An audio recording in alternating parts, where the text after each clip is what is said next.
2020 baru dimulai dan dunia udah diserang banyak banget masalah. Banjir parah, Iran lawan Amerika, TikTok yang kembali berjaya, legenda basket yang meninggal dunia, dan yang gak kalah heboh, serangan virus mematikan yang bikin dunia kayak kebakaran jenggot, coronavirus.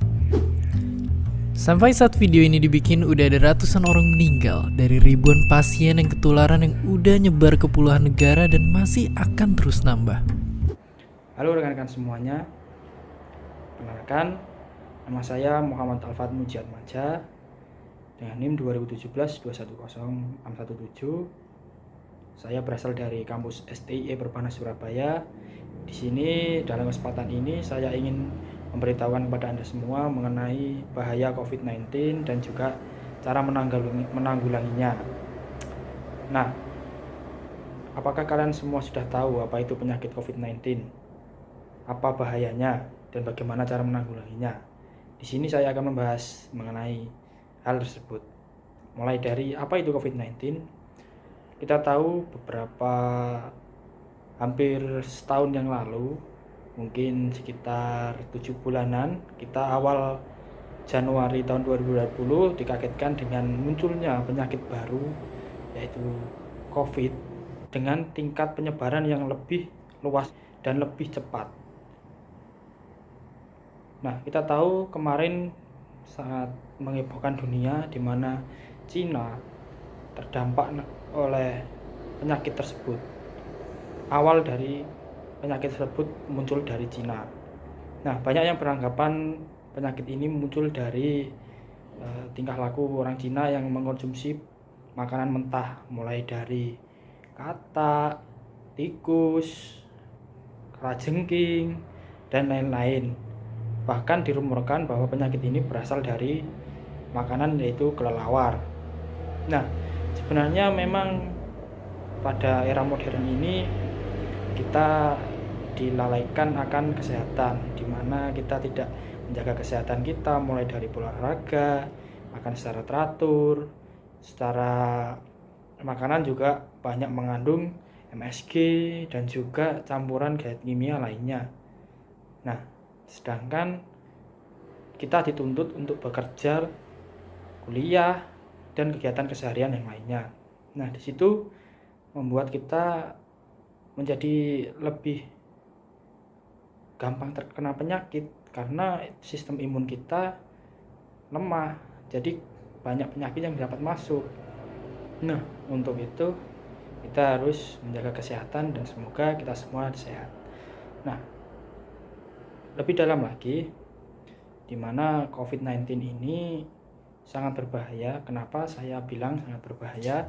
Sampai saat video ini dibikin udah ada ratusan orang meninggal dari ribuan pasien yang ketularan yang udah nyebar ke puluhan negara dan masih akan terus nambah. Oke, pertanyaannya, jadi sebenarnya seberapa bahayakah virus ini?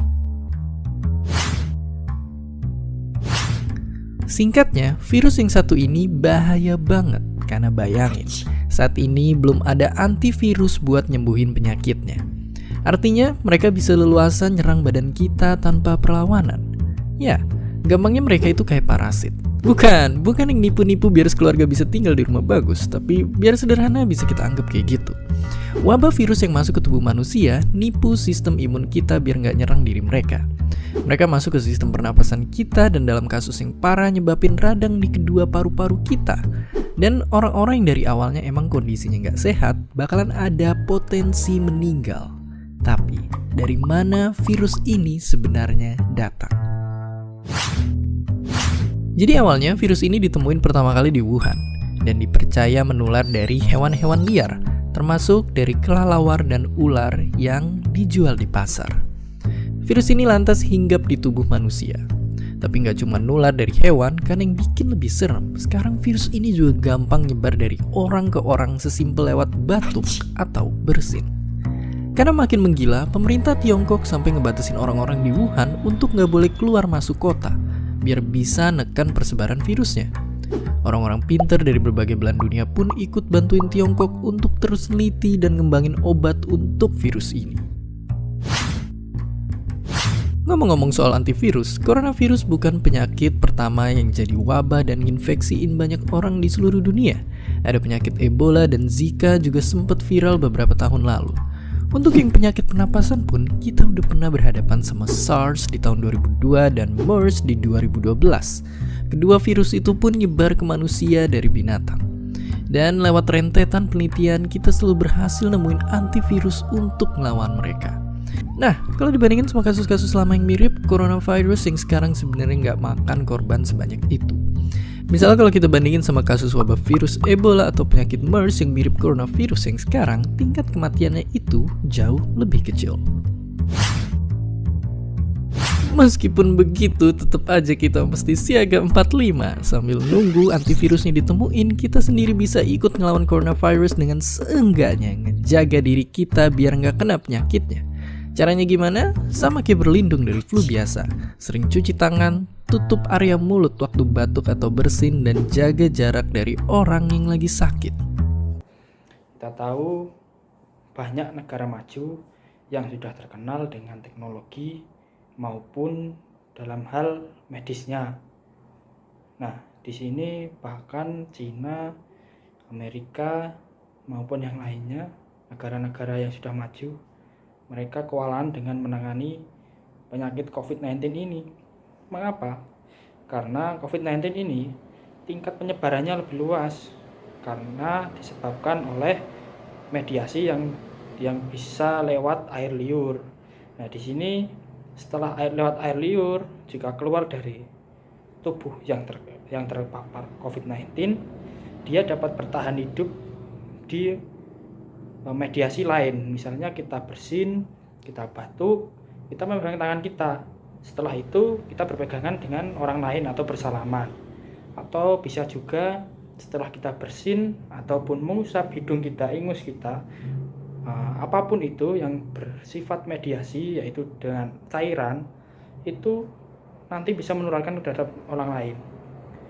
Bahkan COVID-19 ini dikabarkan apabila kita sudah bersin dan mengenai kursi ataupun pegangan lain seperti halnya tangga, tombol di lift, ataupun mungkin ballpoint atau apapun itu dapat menyebabkan COVID-19 menyebar luas, di mana kita nanti setelah ada orang bersin di situ, kita memegang tangan kita ke situ dan kita memegang area mulut kita ataupun hidung kita ataupun yang lainnya yang mungkin nanti penyebarannya lewat lubang-lubang yang ada di seluruh tubuh kita. Nah, untuk itu saya harap nanti kalian semua dapat intinya mendapatkan dari video ini bisa lebih berhati-hati dan juga terhindar dari segala penyakit termasuk COVID-19 tersebut. Nah, mengapa COVID-19 sangat berbahaya? Sebenarnya kalau saya dengar rumor-rumor, banyak orang yang mengatakan bahwa COVID-19 ini sebenarnya sama dengan flu biasa. Akan tetapi saya sedikit tidak setuju. Kenapa? Kalau memang flu biasa banyak terjadi pada kita, akan tetapi tidak menimbulkan sesak nafas. Mungkin bisa saja kalau kita kena flu, antara tubuh kita menjadi lemas, tidak nafsu makan, dan juga mungkin keluar ingus ataupun suara kita yang terganggu karena tenggorokan kita yang kering ataupun sakit. Nah, tetapi COVID-19 ini menyerangnya bukan hanya itu, akan tetapi menyerang paru-paru. Nah, setelah paru-paru tersebut, maka kita akan terjadi sesak nafas. Setelah sesak nafas dapat merenggut nyawa kita. Nah, seperti itu. Nah, sedangkan kalau kita flu biasa, memang sudah banyak obat yang kita temui di banyak tempat, meskipun berbagai macam obat, akan tetapi flu biasa sudah ada banyak obatnya. Sedangkan kalau COVID-19, kita tahu bahwa sekarang banyak sekali negara-negara yang berlomba-lomba untuk menemukan vaksin ataupun obat dari COVID-19. Tapi sampai sekarang uji cobanya masih dari Cina masuk tahap 3. Semoga saja setelah uji tahap 3 ini berhasil dan juga nanti COVID-19 cepat berlalu, dan kita semua menjadi senang, beraktivitas seperti biasa, dan kembali ke kehidupan normal seperti dahulu. Gimana virus corona menyerang tubuh kita? Mungkin itu jadi pertanyaan kita semua.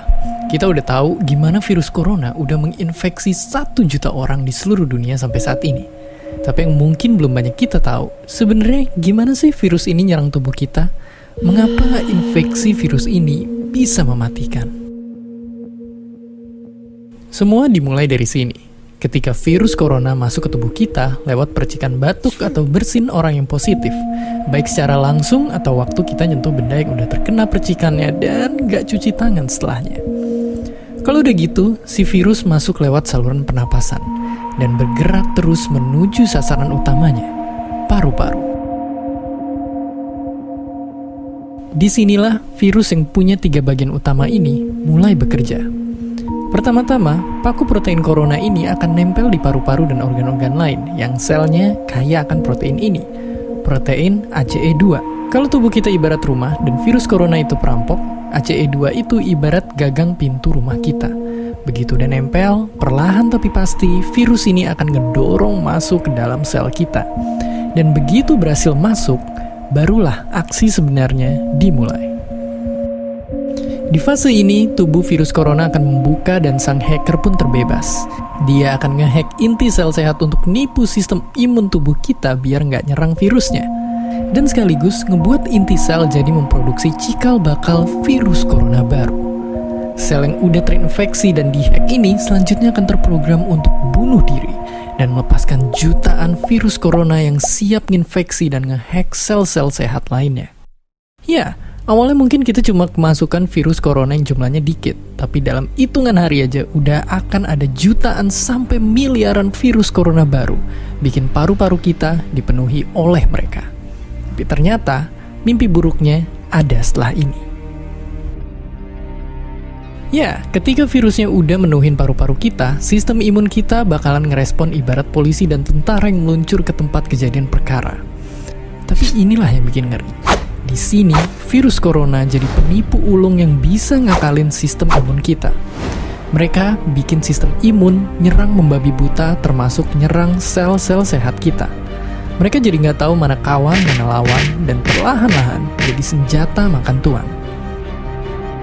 Buat sebagian besar kasus, kejadian ini emang nggak berlangsung lama.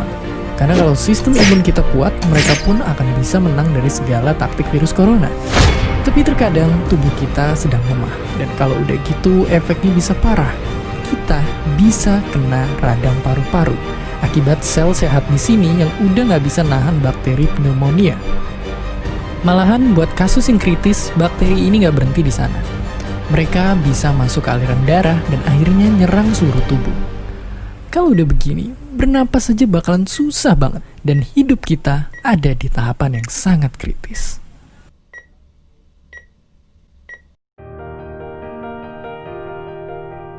Ya, mungkin dengar fakta-fakta barusan bikin kita takut dan khawatir. Tapi ingat, kita pun punya cara buat memperkuat daya tahan tubuh kita. Makan makanan bergizi. Ya, bukan lagi sekedar 4 sehat 5 sempurna, tapi ikutilah pedoman gizi seimbang yang bisa ningkatin imun tubuh kita. Virus corona bisa parah kalau kita emang sakit. Tapi kalau tubuh kita sehat, kita punya harapan untuk bertahan. Bagi kalian yang belum terpapar ataupun di lingkungan kalian ada yang sudah terpapar, kalian jangan panik, tetap tenang, tetap siaga. Akan tetapi apabila tetangga kita ada yang terpapar, jangan kita jauhi, tapi kita bantu. Maksudnya dengan membantu itu bukan kita langsung membantu secara fisik atau tatap muka, akan tetapi secara psikologis kita dukung mereka. Setelah itu kita bantu mencukupi kebutuhan mereka. Jangan takuti orangnya, tapi takuti penyakitnya. Peribahasanya seperti itu. Nah, untuk kalian yang belum terpapar, tetap jaga kesehatan juga. Bukan berarti apabila kalian tidak terpapar akan seterusnya tidak terpapar. Jadi tetap berhati-hati, karena penyakit ini dapat menular lewat mediasi benda mati yang sudah terpapar oleh air liur ataupun cairan yang keluar dari tubuh si penderita COVID-19 tersebut. Nah, COVID-19 ini penderitaan dalam pengelompokan orangnya sebenarnya ada PDP, ODP, dan juga OTG, di mana saya bahas satu-satu. Di mana yang pertama yaitu ODP, yaitu orang dalam pengawasan. Di sini terjadi timbul ciri-ciri penyakit dari COVID-19, akan tetapi dia tidak sampai rawat inap ataupun sakit di rumah sakit, ataupun dia berasal dari kabupaten lain ataupun melakukan pulang kampung. Setelah pulang kampung kita dinyatakan ODP atau orang dalam pengawasan, yang masih tabu antara sudah terpapar COVID-19 atau belum. Sedangkan PDP yaitu pasien dalam pengawasan, di mana pasien ini adalah pasien yang sakit, yang sudah dibawa di rumah sakit dan sudah dirawat, tapi terjadi timbul gejala COVID-19. Nah, sebenarnya ada yang berbahaya yaitu OTG tadi, seperti yang saya jelaskan, di mana OTG tersebut yaitu orang tanpa gejala. Kenapa orang tanpa gejala? Di mana dia sebenarnya terpapar COVID-19, akan tetapi dia tidak tahu apabila dia terpapar COVID-19 karena sistem imun dia yang sangat kuat dan kebal terhadap penyakit tersebut. Akan tetapi apakah OTG tersebut tidak dapat menularkan COVID-19? Bagaimana rekan-rekan? Tetap bisa, karena masa inkubasinya 2 minggu. Apabila dia baru terpapar dan dia tidak mengetahui bahwa dirinya terpapar oleh COVID-19 karena sistem imun tubuhnya yang kuat, akhirnya dia pun beraktivitas di luar rumah dan juga melakukan kegiatan normal lainnya. Nah, sedangkan setelah dia melakukan kegiatan tersebut, dia bisa saja berbicara. Saat berbicara dia keluar cairan ataupun lendir dari mulutnya. Nah, setelah itu dapat mengenai rekan-rekan yang lainnya ataupun mati yang ada di sekitarnya, sehingga dapat terpapar terhadap orang lain. Yang berbahaya sebenarnya lebih ke OTG, karena dia tidak ada gejala akan tetapi sudah pasti positif corona. Sedangkan yang ODP dia belum tentu, PDP dia juga belum tentu, dan juga satu lagi status dari diindikasikan terkena corona yaitu positif corona, di mana dia memang positif terdampak dan terkontaminasi oleh virus corona tersebut. Nah, untuk itu kita harus tetap berhati-hati, karena kita tahu bahwa sebenarnya kita tidak tahu kita sudah terpapar oleh corona tersebut atau tidak. Bisa jadi kita adalah OTG dan juga menjadi mediasi penyebaran ataupun membantu mempercepat penyebaran dari virus corona tersebut. Jadi akan lebih baik apabila kita berhati-hati, menghindari kerumunan, tetap memakai masker, mencuci tangan, menjaga kebersihan, menjaga kesehatan. Nah, bagaimana cara menangani COVID-19? Tak lupa lagi saat beraktivitas di luar ruangan, kita harus memakai masker. Karena apabila kita memakai masker, kita melindungi apabila ada yang terpapar COVID-19, bersin atau apapun itu. Sebenarnya masker itu diwajibkan untuk bagi yang terpapar COVID-19 supaya saat bersin tidak keluar air ludah, sehingga tidak bisa menjadi mediasi untuk COVID-19 tertular kepada yang lainnya. Akan tetapi bagi yang tidak terpapar tetap harus menjaga kesehatan dan juga tetap berhati-hati dengan memakai masker. Nah, untuk yang belum terpapar, saya punya pesan kepada kalian, jangan menganggap remeh suatu penyakit. Meskipun jika dianggap seperti flu biasa, akan tetapi alangkah baiknya kita menjaga kesehatan dan juga tetap berhati-hati. karena sekarang ini banyak sekali penyakit yang bermunculan, apalagi dengan terlalu banyaknya makanan yang tidak sehat, cepat saji, maupun terpapar zat kimia lainnya seperti MSG dan lain-lain, sehingga menyebabkan kita gampang terkena penyakit.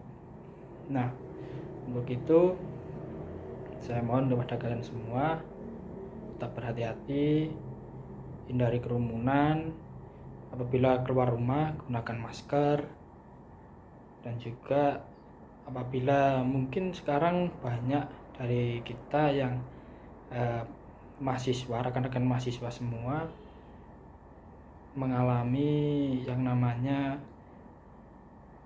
kuliah daring ataupun melalui online, karena saya juga merasakannya, dimana karena adanya dampak COVID-19 tersebut menjadi tantangan baru terhadap kita agar kita lebih berhati-hati. Jadi kita melakukan kuliah dengan cara daring ataupun non tatap muka.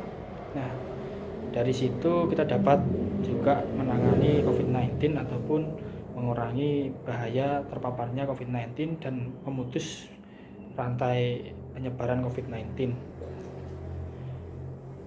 Selain juga melakukan kuliah daring, pekerjaan daring atau online, kita juga bisa melakukan sosialisasi terhadap rekan-rekan yang lain, keluarga ataupun tetangga kita. Sebenarnya begini, penanganan COVID-19 itu dapat terlaksana apabila di lingkungan kita itu banyak yang sadar akan bahaya dari COVID-19 dan juga mau untuk memberi kalau orang Jawa bilang wejangan ataupun memberikan informasi mengenai bahaya COVID-19 dan juga cara penanganannya seperti yang saya sebutkan tadi, mulai dari cuci tangan, masker, menjaga jarak, menjaga kesehatan dengan berolahraga, minum vitamin, dan juga membatasi aktivitas di luar rumah. Tentunya banyak dari kita yang merasa penjara lah, kita tidak boleh kemana-mana, tidak boleh liburan, tidak boleh kuliah, tidak boleh bertatap muka, tidak boleh berkerumun, dimana kita orang Indonesia ini sebenarnya budayanya baik, dimana semuanya saling sapa dan juga ramah. Kita terlalu ramah sampai setiap ada orang yang tidak kita kenal pasti kita sapa, kita senyum, minimal lah senyum, ataupun yang kenal kita bersalaman. Sebenarnya budaya ini bagus untuk diterapkan, akan tetapi kita harus tahu sikon dan kondisi sekarang ini yang tidak memungkinkan kita untuk melakukan budaya tersebut. Memang budaya itu harus tetap dijaga, akan tetapi kita harus tahu kondisi yang ada sehingga tidak membahayakan orang lain. Karena kita tahu COVID-19 ini penyebarannya sangat cepat, sedangkan obatnya belum ditemukan. Dan juga apabila kita, misalnya kita ataupun saya terkena COVID-19, tanggung jawab kita sebenarnya bukan ke kita saja, bukan hanya ke diri kita sendiri, akan tetapi terhadap lingkungan kita. Apabila kita nanti keluar rumah tetap memaksakan untuk tidak memakai masker, kita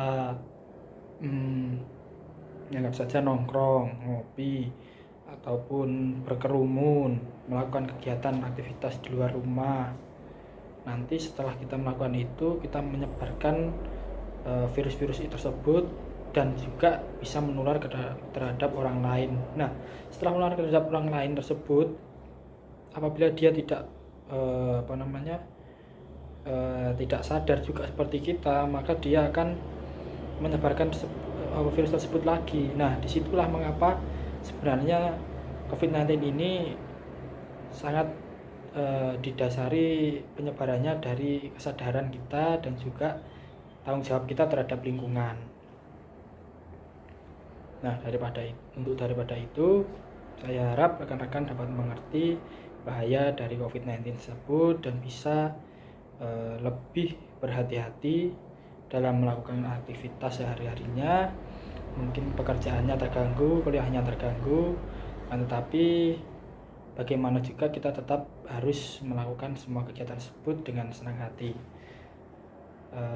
Sebelum itu saya ingin bercerita sedikit mengenai pengalaman di mana banyak orang itu yang menganggap ini sebuah konspirasi ataupun yang lainnya. Sedangkan apabila kita lihat banyak negara juga yang terkena, negara-negara maju ataupun yang lainnya sangat kebingungan dengan adanya virus tersebut. Apabila saya tidak memihak pihak dari salah satu yang baik gimana, yang jelas kita semua punya tanggung jawab lingkungan. Paling tidak kita membatasi atau memutuskan rantai penyebaran COVID tersebut, membantu pemerintah untuk menangani kasus tersebut dengan cara tetap di rumah, jaga kesehatan, dan juga terus berusaha sebaik mungkin agar tidak menjadi beban pemerintah dalam melakukan penanganan tersebut.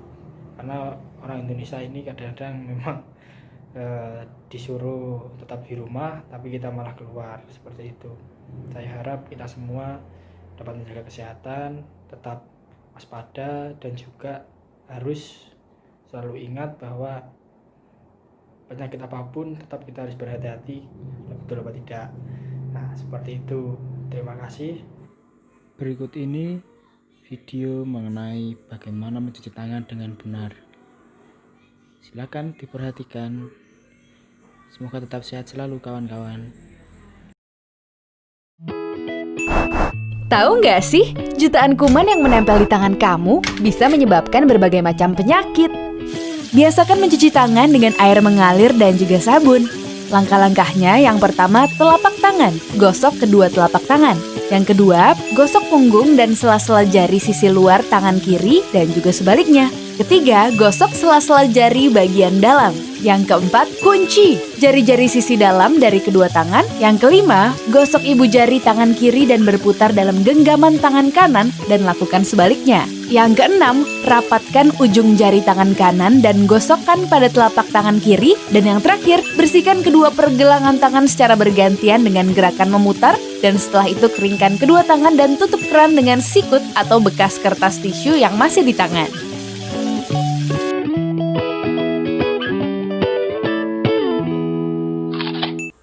Berikut ini merupakan ciri-ciri yang muncul ketika Anda atau orang yang terkena virus COVID-19 pada hari pertama hingga hari ke-17. Selamat menonton. Pada hari pertama, awalnya pasien akan mengalami demam dengan suhu tinggi, berkisar antara 38 derajat ke atas. Sementara lebih dari setengahnya mengalami batuk kering. Tubuh juga mungkin mengalami semacam kelelahan, lemas, dan nyeri otot. Ada pula pasien yang mengalami diare atau mual sejak 1 atau 2 hari sebelumnya. Pada hari kelima, beberapa pasien mulai mengalami sesak dan juga kesulitan bernafas.